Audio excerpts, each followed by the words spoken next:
itulah yang membuat saya akhirnya berpikir, sebegitu keraskah Salafi Wahabi ini sampai akhirnya seperti itu. Akhirnya itu yang menyebabkan saya guncang. Tahun 2018 akhirnya saya memutuskan tidak lagi mengikuti kajian Salafi Wahabi. Nah, orang-orang Salafi yang tidak mau takwil istawa tetapi melakukan takwil yang lain. Jadi pilih-pilih. Kita melakukan takwil semuanya.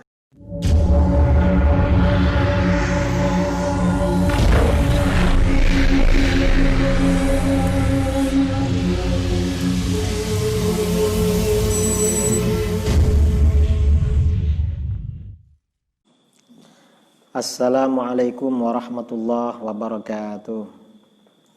Bismillahirrahmanirrahim. Alhamdulillahi rabbil alamin, lahul hamdu wa lahul fadlu wa lahul thana'ul hasan. Asyhadu an la ilaha illallah wahdahu la syarika lah, wa asyhadu anna sayyidana Muhammadan abduhu wa rasuluh. Allahumma shalli wa sallim ala sayyidina Muhammadin miftahi babi rahmatillah, adada ma fi ilmillah, salatan wa salaman daimaini bidawami mulkillah, wa ala alihi wa sahbihi ajma'in, amma ba'du.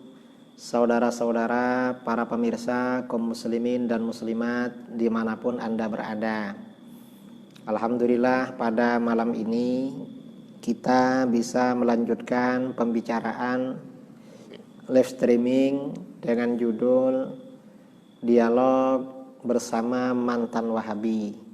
Ini di samping di sebelah kanan saya, saudara, ini Mas Arif, seorang mantan Wahabi Salafi, seorang mantan Salafi radikal ya.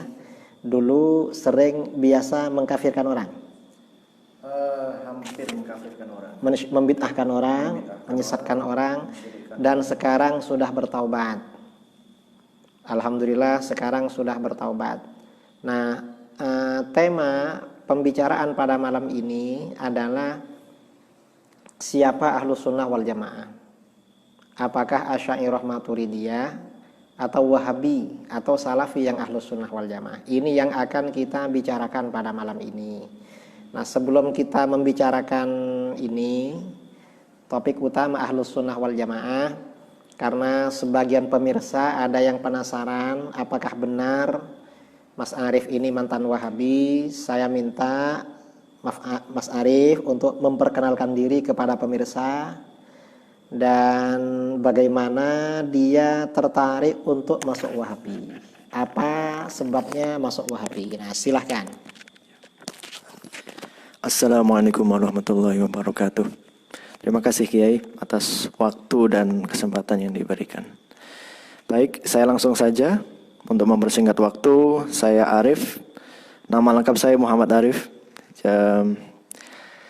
Pertama kali saya tertarik dengan Wahabi itu ketika saya kelas 2. Kelas 2 Madrasah Aliyah, atau di masyarakat dikenal sebagai SMA atau MAN. Di saat itu ada salah satu guru saya yang memang Ustadz Wahabi, yang dia memang dikenal di situ. Saya sebutkan langsung nama organisasinya, boleh saya sebutkan nama? Jadi beliau ini Ustadz pembimbing atau murabbi begitu ya. Mereka menyebutnya seorang ustadz di PKS, Partai Keadilan Sejahtera pada saat itu. Dan beliau juga lulusan LIPIA Jakarta. Kemudian mendapatkan tugas mengajar jadi guru PNS di Madrasah Aliyah. Saya sebutkan nama sekolahnya boleh, Kiai? Terserah, boleh. Nama sekolahnya Madrasah Aliyah Negeri 3. Sekarang namanya jadi Madrasah Aliyah Negeri 2. Ustadz itu saya sebutkan namanya boleh? Silakan. Ustadznya namanya Farid Hamidi. Seorang ustadz di PKS dan lulusan Jakarta juga, LIPIA Jakarta. Nah, pertama kali saya tertarik karena beliau menjelaskan tentang akidah. Waktu itu ada pelajaran akidah akhlak. Dan buku yang dipakai itu menjelaskan buku Tauhid. Isi bukunya itu Tauhid 3. Bukan sifat 20 sebagai yang mana yang kita kenal di Ahlus Sunnah wal Jamaah. tapi tauhid 3. Jadi beliau Ustadz Farid Hamidi memperkenalkan tauhid ketiga ini, tauhid 3 kepada kami siswa. Mulai dari situ saya tertarik, beliau menjelaskan waktu itu tentang STBC. Waktu awal kali menjelaskan tentang akidah waktu itu STBC. Singkatan dari syirik, takhayul, bid'ah, dan khurafat. Dan waktu itu saya berpikiran, oh ternyata amalan saya selama ini dan seluruh amalan teman-teman saya yang dalam kelas itu dikategorikan sebagai syirik. Apakah itu syirik, takhayul, bid'ah, dan khurafat. Dan banyak teman-teman saya yang berkeyakinan seperti itu, bahwa selama ini kita berperilaku melakukan amalan yang menjurus ke STBC ini, syirik, takhayul, bid'ah, dan khurafat. Kalau saya cerita panjang lebar nanti waktunya tidak cukup. Saya persingkat waktunya. Itu waktu saya SMA. Kemudian saya lulus. Saya kuliah di Jogja.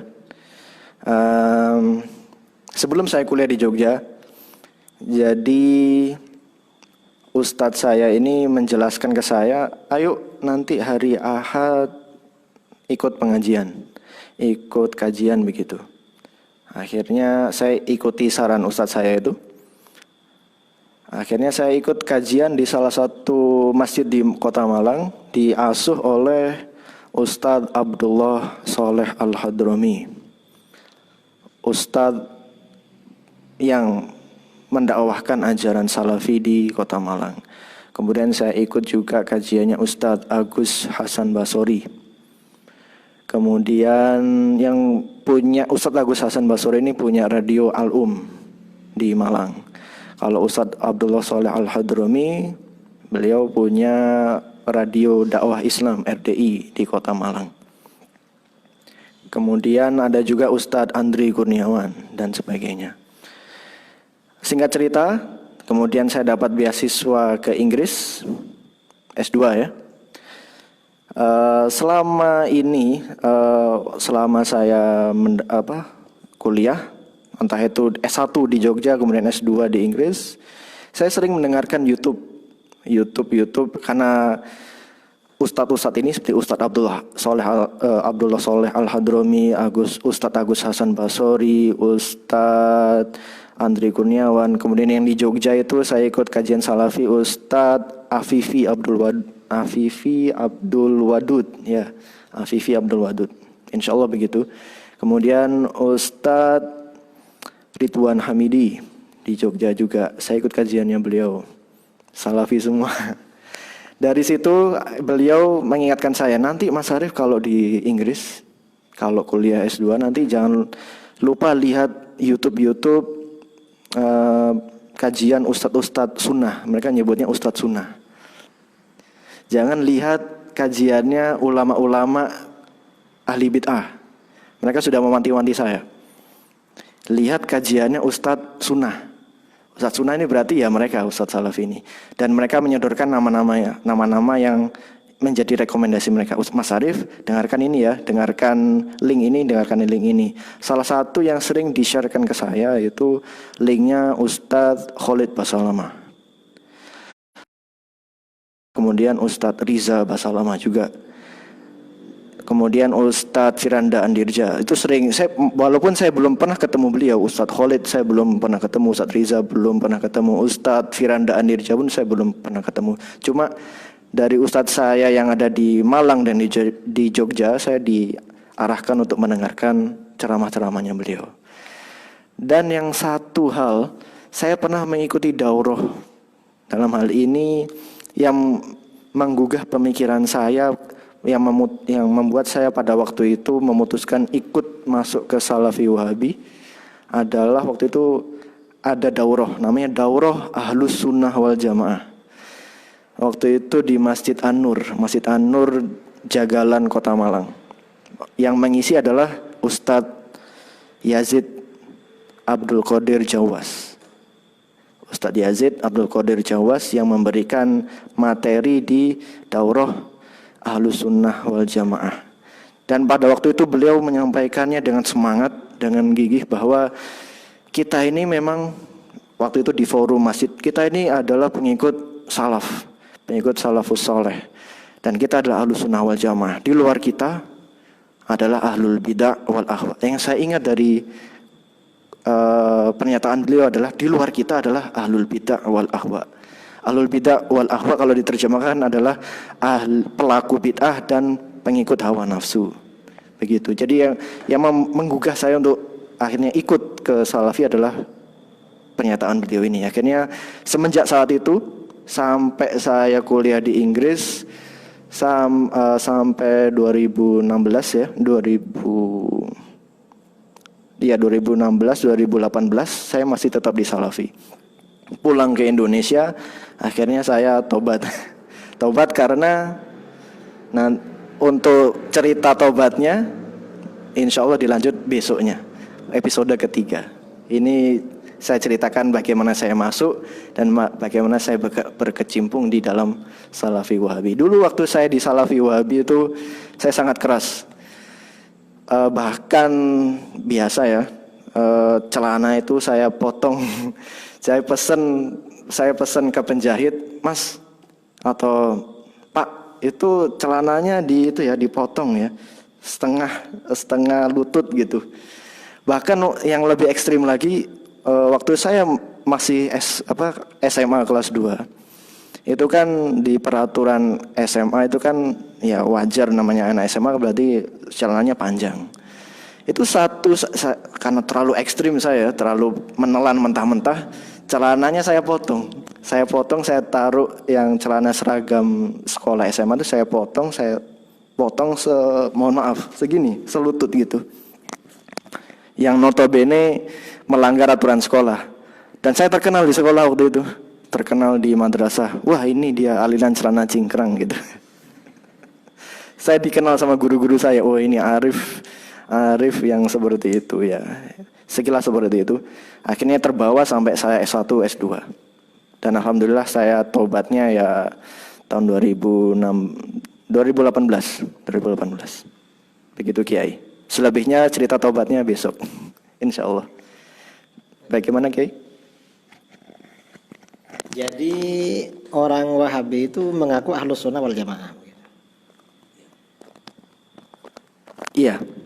Ustadz-ustadz saya semua mengklaim bahwa Wahabi adalah ahlus sunnah wal jamaah. Tapi mereka tidak mengklaim dirinya Wahabi. Mereka pernah bilang ke saya di forum, kita bukan Wahabi, kita bukan organisasi Wahabi, kita bukan gerakan Wahabi, kita adalah Salafi. Mereka sangat bangga dengan menyebut diri mereka Salafi. Kita pengikut salafus soleh, pengikut ahlus sunnah wal jamaah. Begitu Kiai. Terus saya jelaskan apa sekarang ini? Baik Kiai, kalau boleh saya minta ke panjenengan menjelaskan, karena waktu itu bingung saya. Ada dua terminologi. Siapakah ahlus sunnah wal jamaah ini? Apakah ahlus sunnah wal jamaah ini Wahabi ataukah Salafi? Saya ulangi, apakah ahlus sunnah wal jamaah ini Asy'ariyah Maturidiyah sebagai yang dianut oleh mayoritas umat Islam di Indonesia dan di seluruh dunia, ataukah ahlus sunnah wal jamaah menurut versi Salafi Wahabi yang pernah saya pelajari dulu, yang pernah saya anut dulu? Mohon penjelasannya Kiai.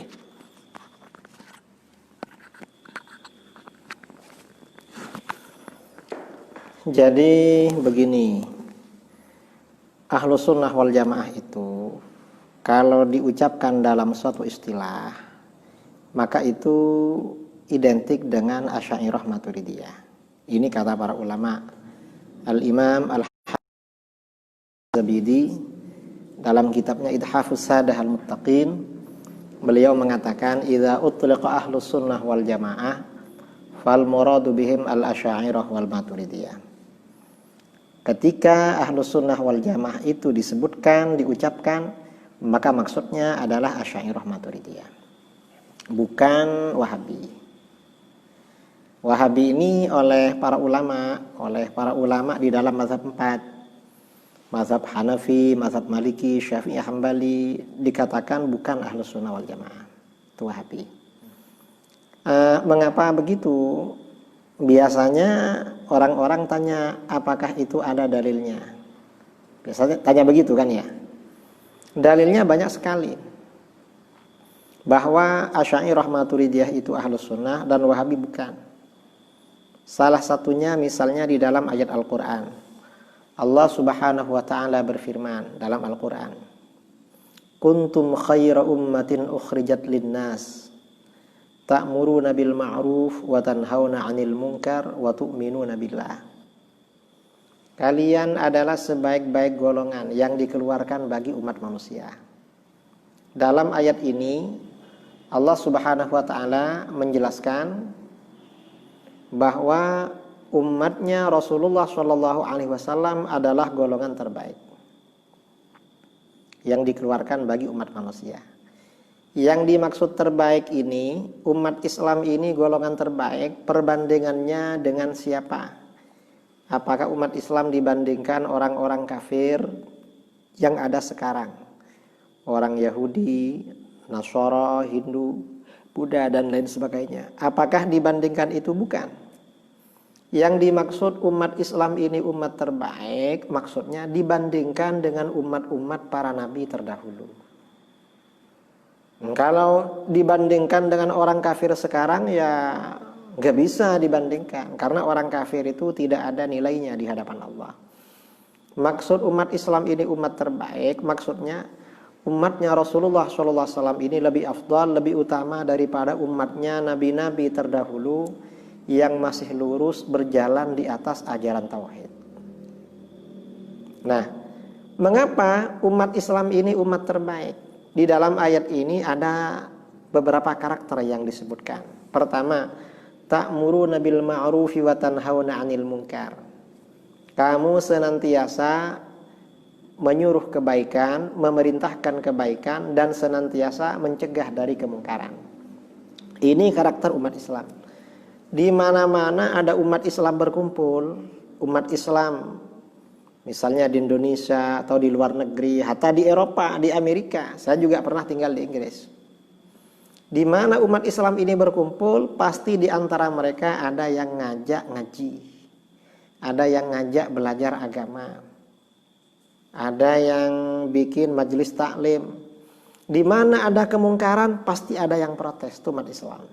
Ini ciri-ciri umat Islam.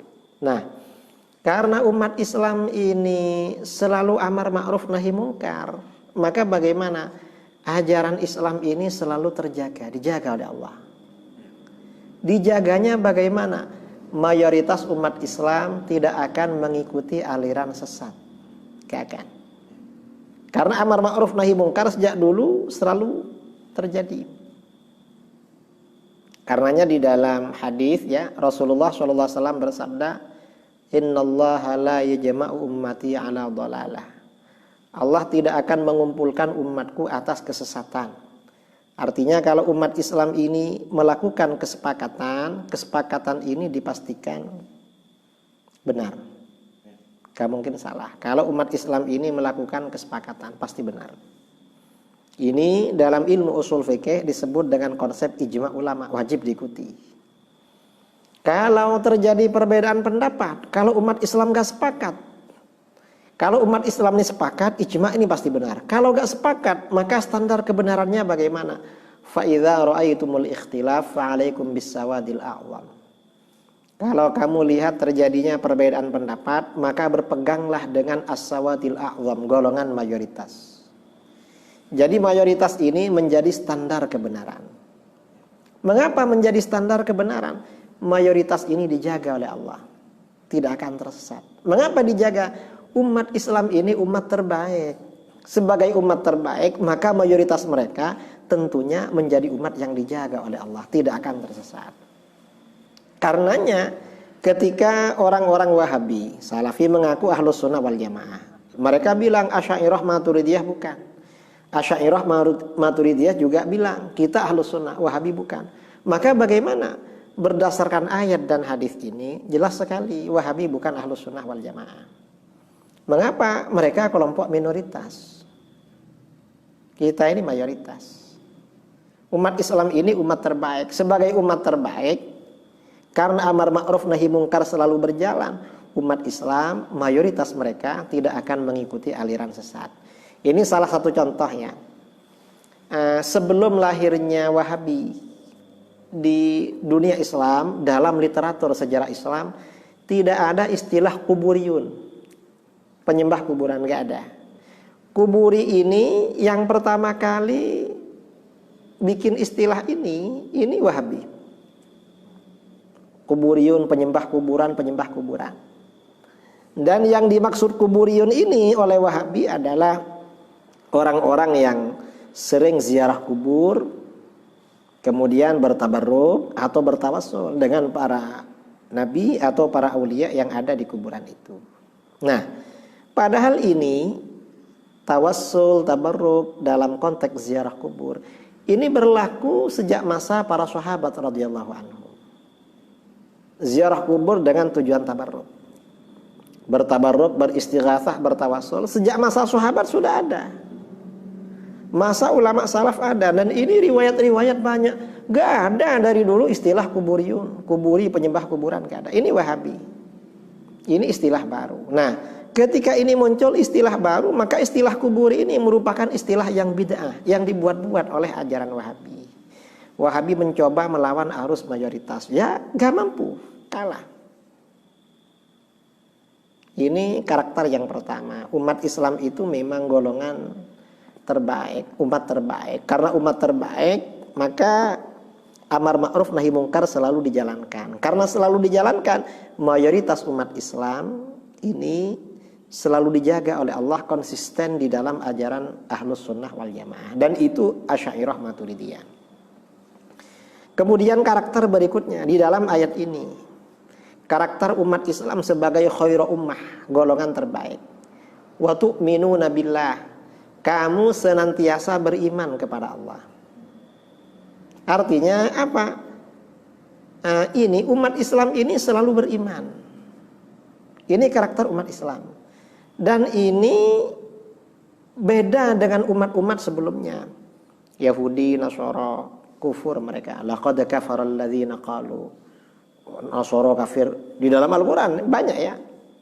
Yahudi kafir karena begini, Nasara kafir karena begini. Orang Islam gak ada begitu.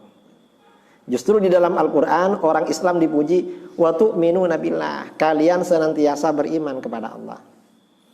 Karena karakter umat Islam ini senantiasa beriman kepada Allah, maka bagaimana? Ya, maka bagaimana mayoritas umat Islam ini memang oleh Allah dijaga dari kesyirikan, dari kekufuran. Dalam hadis riwayat Imam Bukhari Muslim dari Uqbah bin Amir Al-Badri radhiyallahu an, Rasulullah sallallahu alaihi wasallam bersabda, "Inni lastu akhsha 'alaikum an tusyriku ba'di." Sesungguhnya aku tidak khawatir pada kalian akan syirik sepeninggalku. Rasulullah gak khawatir umatnya akan syirik. Syirik gak ada. Ya ada yang syirik, tapi ya sebagian kecil. Kalau mayoritas gak akan syirik. Wa innama akhsha 'alaikumud dunya an tanafasu fiha. Yang aku khawatirkan pada kalian sebenarnya persoalan dunia. Kalian berlomba-lomba soal dunia. Artinya apa? Kalau ada konflik di antara umat Islam, itu bukan karena kesyirikan, tetapi biasanya karena persoalan dunia. Antana fasufia fatak tatilu, karena kalian berlomba-lomba dunia, kalian saling bunuh-membunuh. Fatahliku, lalu kalian binasa, kama halaka man kana qablakum, seperti orang-orang sebelum kalian binasa. Ini dalam hadis Bukhari Muslim. Dalam hadis lain riwayat Imam At-Tabrani dan Al-Baihaqi, Rasulullah SAW bersabda, "Sa'altu Rabbi alla fa'ataniha." Aku memohon kepada Tuhanku agar umatku tidak kafir secara massal, secara mayoritas, maka Allah mengabulkan permohonan ini. Nah, ini artinya apa? Bahwa mayoritas umat Islam tidak akan kafir, ini sudah ada garansi dari Rasulullah SAW.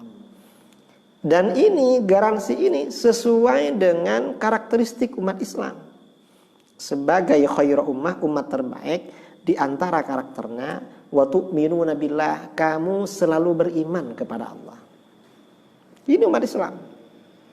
Karenanya ketika orang-orang Wahabi mengkafirkan mayoritas umat Islam, ini jelas gak benar ini.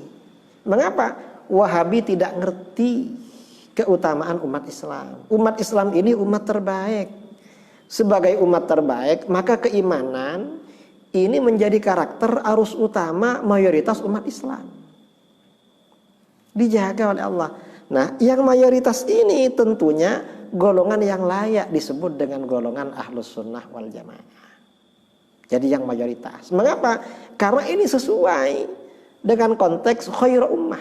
Umat Islam ini umat terbaik. Jadi seperti itu. Ini diantara dalil-dalil bahwa Asy'ariyah Maturidiyah itu Ahlus Sunnah wal Jamaah. Karena Asy'ariyah Maturidiyah ini golongan mayoritas. Dan golongan mayoritas ini yang memerankan dan mengemban khair ummah. Golongan terbaik sejak masa dulu. Walaupun masa sekarang, karena sekarang ini masa-masa fitnah, ya, masa-masa fitnah, umat Islam lemah atau saya rasa itu. Mungkin ada pertanyaan. Baik, Kiai. Waktu saya di Salafi, di Wahabi begitu, mereka sering kali mengatakan Asy'ari Maturidi adalah kelompok ahli bid'ah, sesat. Mereka telah jatuh ke dalam kesyirikan. Mereka tidak, salah satu contohnya adalah Asy'ari Maturidi tidak berkeyakinan bahwa Allah di atas arsy. Allah tidak bersemayam di atas langit.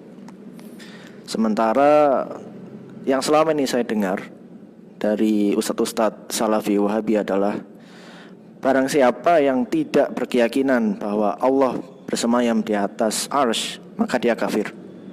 Itu sering saya dengarkan seperti itu. Jadi itulah yang membuat saya akhirnya berpikir, sebegitu keraskah Salafi Wahabi ini sampai akhirnya seperti itu. Akhirnya itu yang menyebabkan saya guncang. Tahun 2018 akhirnya saya memutuskan tidak lagi mengikuti kajian Salafi Wahabi.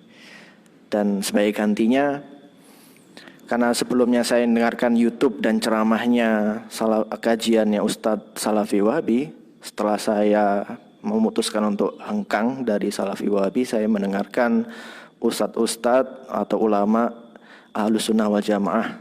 Salah satunya beliau Kiai Idrus Romli, semoga Allah menjaga beliau dan merahmati beliau, dan guru kita Ustadz Abdul Somad. Kemudian saya sering dengarkan Syekh Ali Jum'ah, guru dari Ustadz Abdul Somad, dan juga Buya Yahya dan lainnya. Saya ingin tanyakan dari pendapat dari Kiai, benarkah pendapat Wahabi ini yang berkeyakinan Allah itu bersemayam di atas arsy?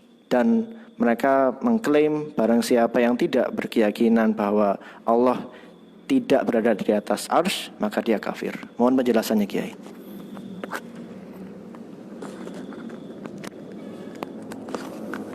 Keyakinan Wahabi yang mengatakan Allah bersemayam, bertempat di atas arsy, itu jelas salah. Mengapa salah? Karena itu tidak ada dalilnya. Nggak ada dalilnya. Lalu bagaimana dengan ayat yang sering mereka sampaikan, Ar-Rahmanu 'alal 'arsy istawa. Allah yang Maha Pengasih beristiwa pada arsy. Nah, istawa di sini, istawa di dalam Ar-Rahmanu 'alal 'arsy istawa. Ini para ulama Ahlus Sunnah wal Jamaah ada dua pendekatan. Sebagian melakukan tafwid. Sebagian ulama salaf, ya, seperti Imam Ibnu Jarir At-Tabari, yang dimaksud istawa di dalam ayat ini maksudnya istiwa mulkin wa sultan, atau ulu mulkin wa sultan. Allah itu artinya beristawa pada arsy, artinya Allah yang memiliki dan menguasai arsy. Sebagian seperti itu. Dan ini yang diambil oleh mayoritas ulama khalaf. Sebagian ulama salaf seperti Imam Ahmad bin Hanbal melakukan tafwid, menyerahkan maknanya kepada Allah. Imam Ahmad ketika ditanya tentang istawa, beliau menjawab istawa kama akhbar la kama yakhturu fi qalbil bashar. Allah itu beristawa seperti yang dikabarkan, tidak seperti yang terlintas dalam pikiran manusia. Jadi istawa di sini tidak diartikan bersemayam di atas arasy. Mengapa? Kalau istawa ini diartikan bersemayam di atas arasy, maka ini akan berlawanan dengan ayat-ayat lain yang memberikan kesan Allah justru ada di bumi. Contoh seperti ayat wa huwa ma'akum aynama kuntum. Allah bersama kalian dimanapun kalian berada. Kita sekarang ada di Kencong, di Jember. Apa Allah ada di Jember? Kan gak begitu. Akhirnya oleh orang-orang salafi ditakwil. Ulama salaf mentakwil, maksudnya ilmuhu. Allah tahu dimanapun kamu berada. Ini ditakwil. Nah, wa huwa ma'akum aynama kuntum ini ditakwil. Ar-Rahmanu 'alal 'arsy istawa juga dilakukan takwil. Karena takwil ini memang berlaku di kalangan para ulama ahli tafsir. Nah, orang-orang salafi yang tidak mau takwil istawa tetapi melakukan takwil yang lain. Jadi pilih-pilih. Kita melakukan takwil semuanya. Mengapa? Karena istawa sama dengan wa huwa ma'akum aynama kuntum. Ini termasuk bagian dari ayat-ayat mutasyabihat. Ayat yang tidak jelas maknanya, dan kalau diartikan secara literal menimbulkan pengertian yang salah, yaitu menyebabkan asumsi kekurangan pada Allah. Karenanya ditakwil oleh para ulama. Karenanya akidah Ahlus Sunnah wal Jamaah seperti diterangkan di dalam sifat 20, Allah itu maha suci dari tempat dan arah. Allah tidak butuh tempat dan tidak butuh pada arah. Dalam sifat mukhalafatuhu lil hawadits qiyamuhu binafsihi. Itu akidah Ahlus Sunnah wal Jamaah. Nah, Ahlus Sunnah wal Jamaah tidak mengkafirkan Wahabi yang beriktikad Allah tinggal di arasy, enggak. Mengapa? Ya, kita para ulama hanya mengatakan Wahabi yang beriktikad Allah tinggal di arasy itu sesat dan menyesatkan. Mengapa? Itu yang jelas bukan alamat Tuhan, itu alamat palsu. Jadi seperti itu. Ini keyakinan kita. Mungkin ada pertanyaan terakhir.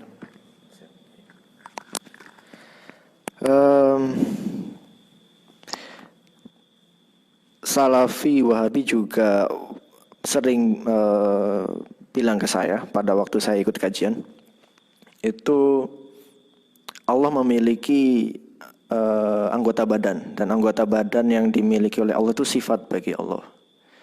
Dan misalnya wajah, tangan, kaki dan sebagainya. Dan itu Ustadz Wahabi sering mengatakan di kajian itu bagi waktu saya dengar, dan kita harus mengimani bahwa Allah punya anggota badan, tangan, wajah dan sebagainya. Dan itu Ustadz bilang apa yang tertera di dalam Al-Quran harus kita imani gitu. Kita yakini, kita imani. Jadi tidak kita tafsirkan seperti golongan Asy'ari dan Maturidi. Nah, menurut Kiai bagaimana? Apakah pendapat Ustadz Wahabi ini sesuai dengan ajaran Ahlus Sunnah wal Jamaah atau bagaimana? Terkait tentang ayat-ayat yang menjelaskan Allah punya tangan, punya wajah, punya kaki. Mohon penjelasannya, Kiai.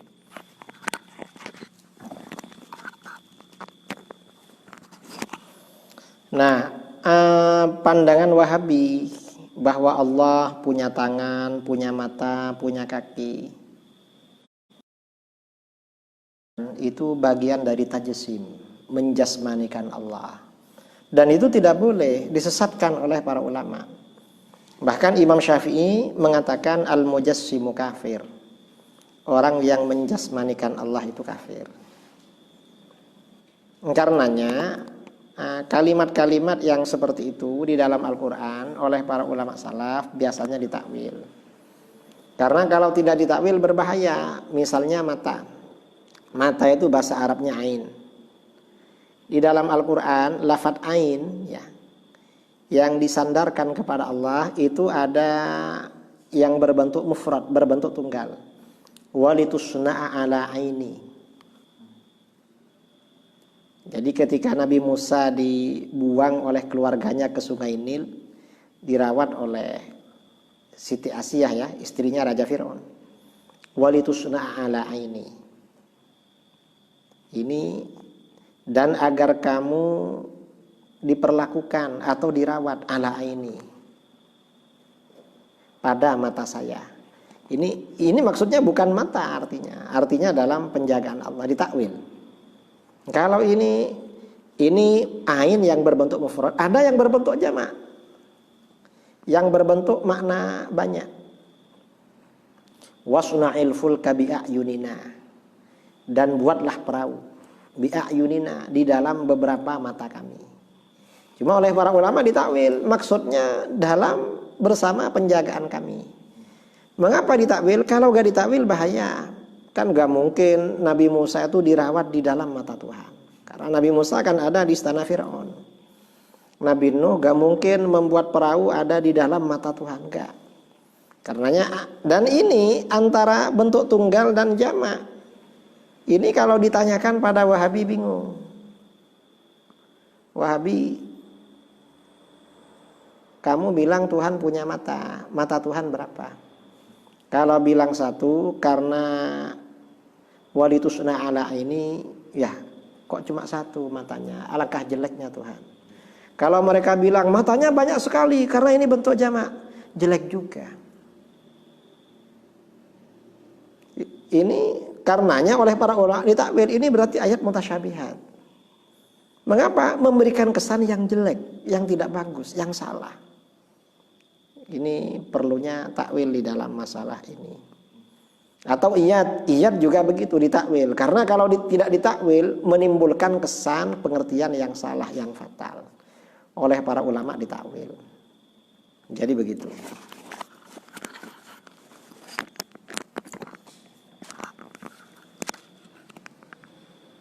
Boleh saya bertanya lagi, satu lagi Kiai. Baik Kiai. Untuk hadis Allah yang turun ke langit dunia yang sepertiga malam terakhir itu, untuk menjawab doa-doa para hamba yang berdoa di sepertiga malam terakhir. Allah turun ke langit dunia. Mohon penjelasannya Kiai.